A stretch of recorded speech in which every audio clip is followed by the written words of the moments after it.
there's a strong modification community with this overall series.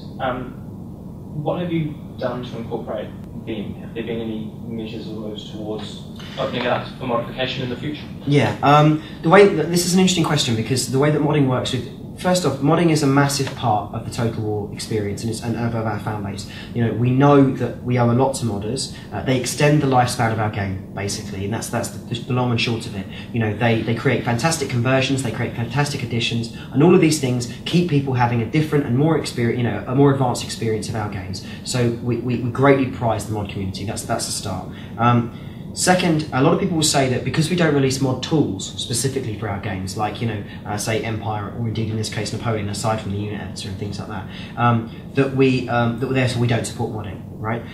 I would say, you know, I'd come back to that accusation and say, look, if we wanted, we could freeze all of our code, turn it all into kind of checksum based, you know, frozen state stuff that you cannot manipulate and you can't go into, and if you do, it breaks the game, and stuff like that. But we greatly appreciate the efforts of modders, so we make sure that the code is open to modification. So in terms of making it moddable, the way that Napoleon is built is it's built around a modular architecture. So elements of the code can be changed separate from one another. So things like the AI and things like, you know, the graphics and stuff like that, you can pull out and edit.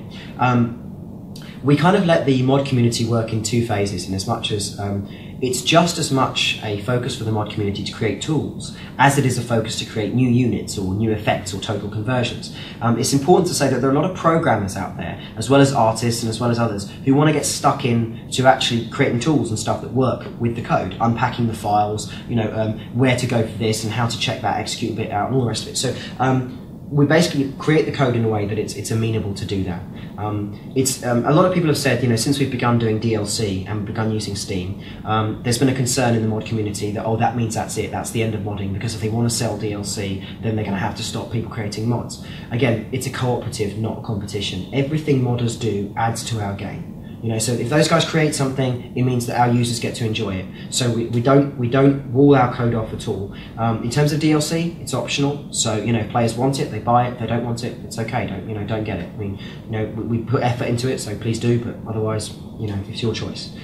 So yeah, so in that sense, we continue to greatly value the mod community, and we're not in any position to start locking the code down anytime soon. Any indications of what some of the DLC might be? I can't tell you that at this stage. What I can say is that we do intend to support Napoleon post-release with DLC. So the Napoleon universe, just like the Empire one, will continue to get bigger. So it will be it will not be a one-time investment for our players. You will find there's a lot of replayability in the game.